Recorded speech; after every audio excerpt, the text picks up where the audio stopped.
Hi everyone, my name is Stephanie Bree. Welcome back to my channel. It is time for my top 25 PC games of all time. Now when I say PC, I'm talking Windows DOS here.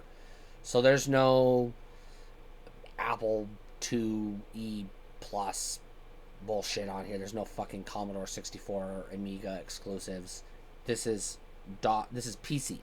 I'll do a separate video for top 25 Commodore games and top 25 Apple games and Steam games and etc. Mobile games, indie games, etc. Those are all coming. Those lists are coming, but this is just top 25 PC games, Windows PC games of all time. Well, DOS as well, PC and DOS, or Windows and DOS PC. Basically your x86, 64-bit. 32-bit, 16-bit, 8-bit, etc. This is PC. When people say PC, we're talking PC. Top 25 PC games of all time. Number 25 is an oddity. There is nothing else like number 25 on the list. This is unique in that I played the shit out of this when I was a kid. This was one of the few games they actually let us play in school, in the classroom, as an educational tool. But it's not just an educational game. It's a hilarious game. It's quite fun. And it was also ported to some consoles, but that's not important. What is important is the game is called You Don't Know Jack. You Don't Know Jack is a hilarious trivia game show that is the only, I'll say it, trivia game show or board game type game to make this list, because it's the only one worth a shit, and it's the best. Well, I shouldn't say that, but it is the best of the best, and I love it. I couldn't get enough of it growing up. It was the first game I bought on CD-ROM for my Windows 98 computer when I got a desktop computer.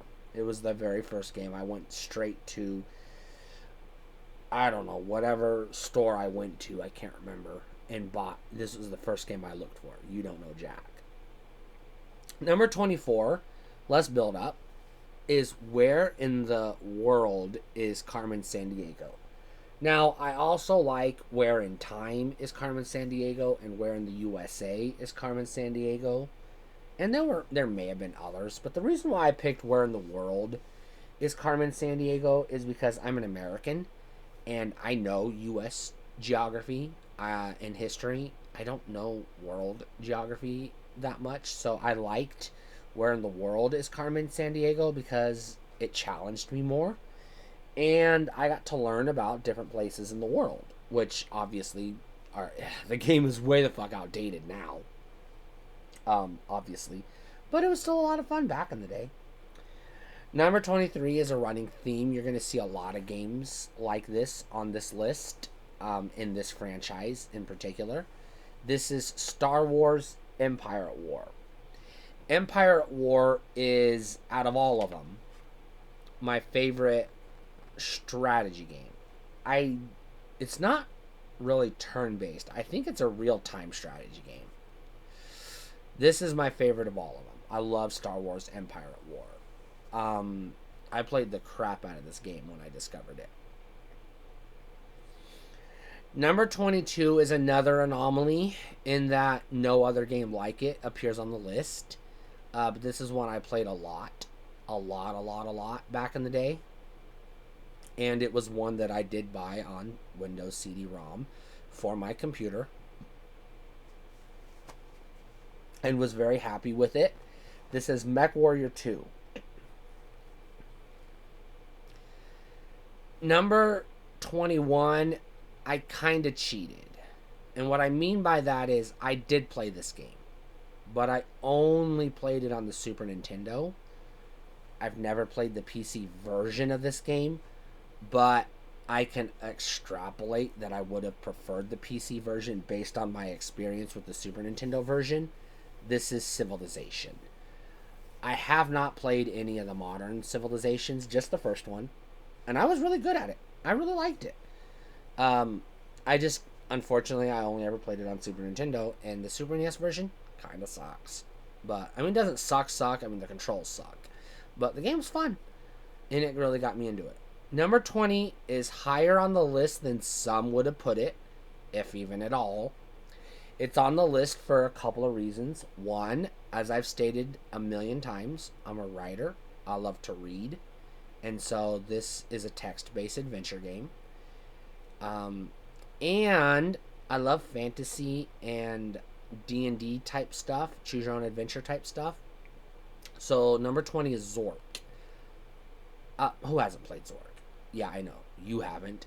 Nobody has. Nobody's fucking played Zork. And I've played Zork. I love it. It's a good fucking game. It is. It's really good. It does challenge your imagination, obviously. But if you can play D&D, you can enjoy Zork. Number 19, I wrestled with. It deserves to be on the list. And I don't mean wrestled with to put it on the list or put it in this spot, like should it be higher or whatever. I wrestled with it because it does belong on the list, but I don't know if it belongs on my list. And the reason I say that is I did play this game. But again, I have it on PC. I have it in my GOG library, but I can't run it on this specific laptop because of compatibility. But I played it on Xbox 360 is where I played it. So I played this game, but I didn't play the PC version, but it's the same game. And I do own the PC version. I just can't play it on this laptop. I have another laptop I can play it on. I just haven't taken the time to get that laptop booted up yet.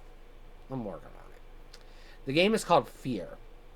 It's a first-person shooter, and it's also a horror game, which I'll go ahead and tell you right now, other first-person shooters did make the list. Other horror games, most likely not. And I say most likely because most of the I love horror movies, don't get me wrong. I have a whole channel dedicated to horror movies. Most of the horror video games that are out there, either one, they're on PC, but they're like built for console. So like they're better to play on console.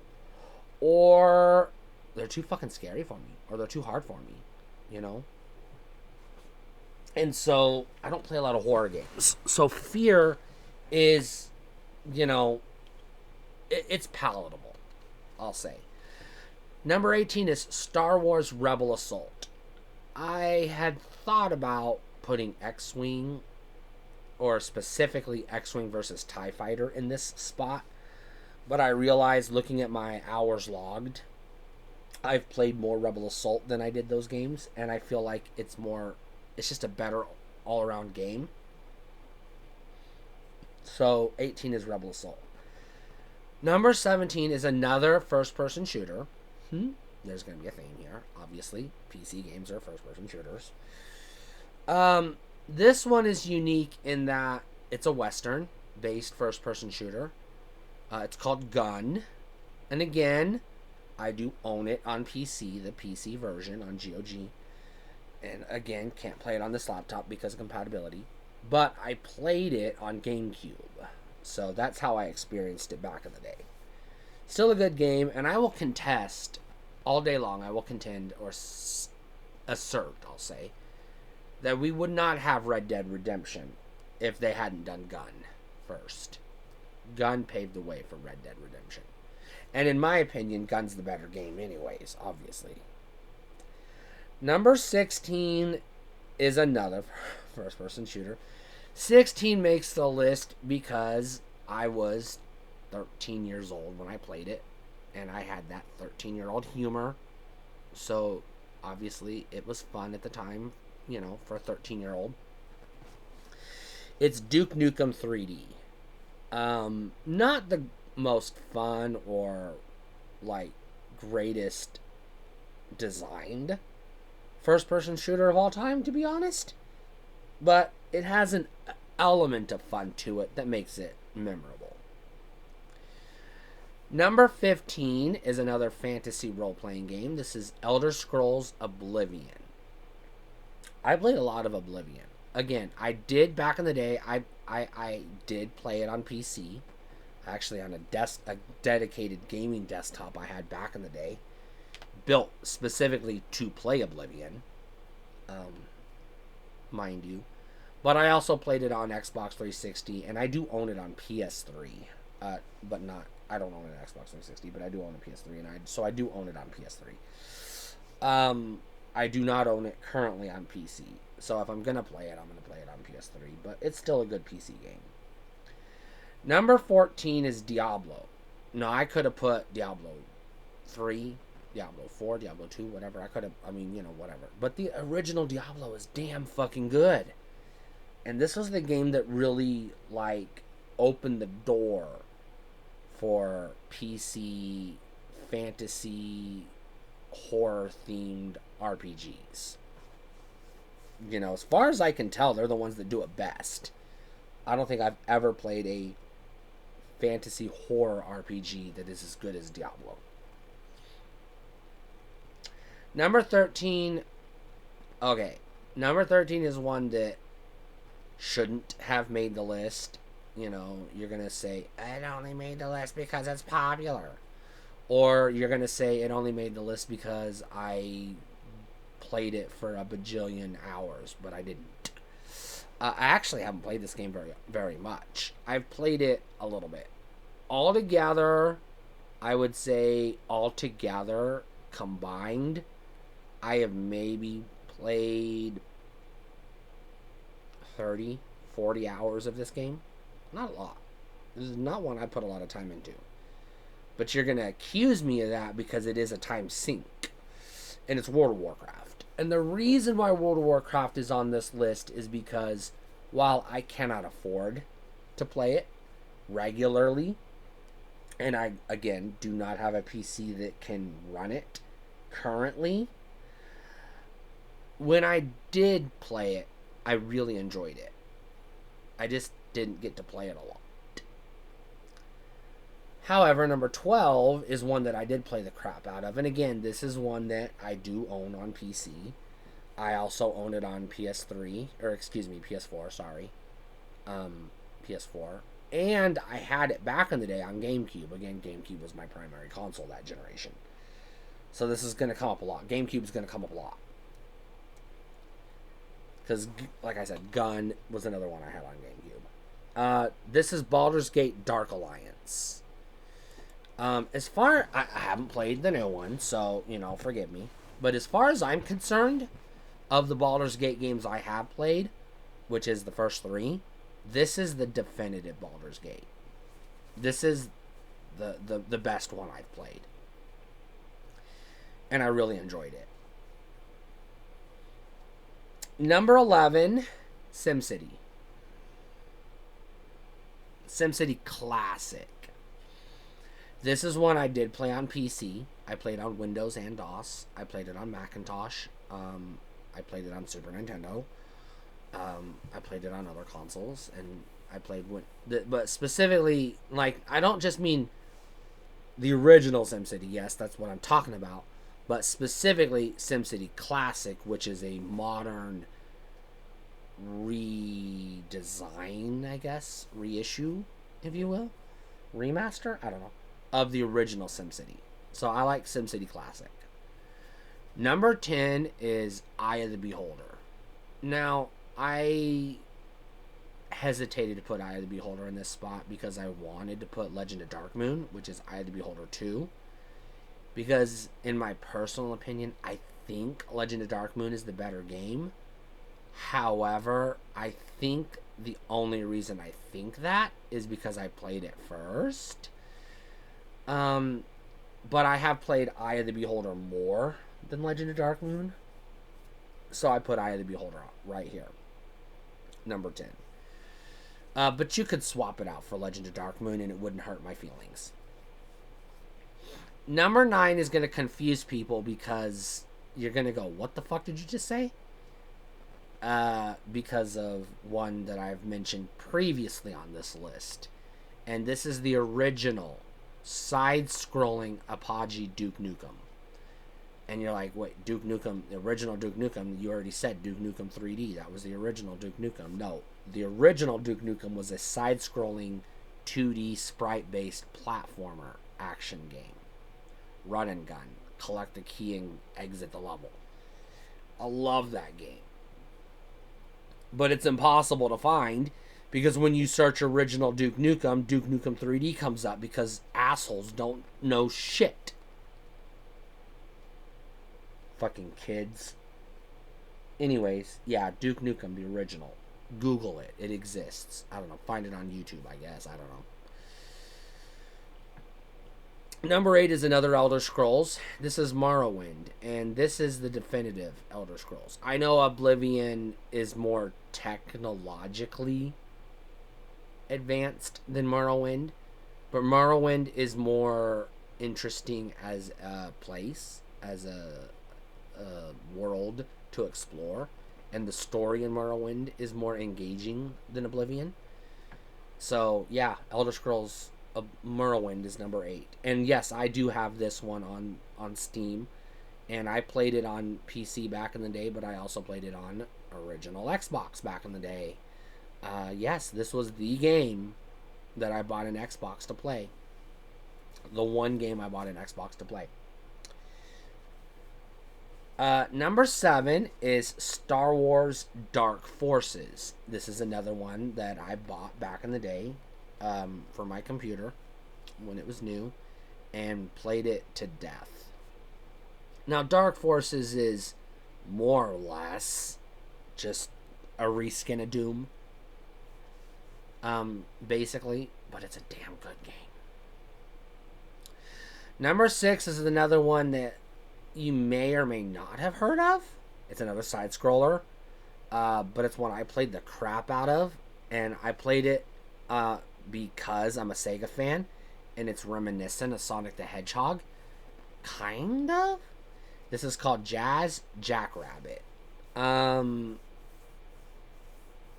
It's not like, okay, if Sonic the Hedgehog was a PC game, Jazz Jackrabbit wouldn't be on the list. Sonic the Hedgehog would be on the list.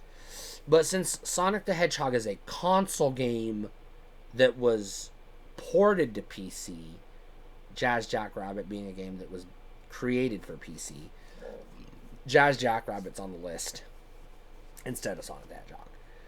There you go. That's my rationale. I believe, don't quote me on this, but I believe all of these games were PC first. Or at least designed with PC in mind. They may have come out day and date on the console when the PC versions came out. I don't know. But I'm pretty sure these were all PC games that may or may not exist on consoles because, you know, everything gets ported to everything. Number 5 is going to confuddle people because if you've watched my other videos, you know how I feel about this game publisher. Not a fan. But I like this one game enough that I built a desktop computer with a graphics card to play this game. It's the original Halo. I know Halo 3 was exclusive to Xbox 360, and I believe Halo 2 may have also been exclusive to Xbox. I don't think there was a PC port. Don't quote me on that. But I do know Halo did have a PC port, and that's the one I played. I played the original Halo, and I played it on PC. I didn't have an Xbox yet. So, yeah, I played a lot of Halo on the Xbox. Excuse me, on the PC. Sorry, I don't know why I said Xbox. Number 4 is Quake. We're getting into we're into the top 5 now. Number 4 is Quake. Quake is good for the multiplayer. When I did the rough draft of this list, I had Unreal on the list, but then I remembered I've never played Unreal. I bought it, I installed it, I booted it up, I played 5 minutes of it, and then I turned it off and never went back. I played a shit ton of Quake. So much Quake, oh my god. Too much Quake. I played way too goddamn much Quake back in the day. Too fucking much. Number 3, again, you see a pattern here. Another first-person shooter. Wolfenstein 3D. I mean, come on.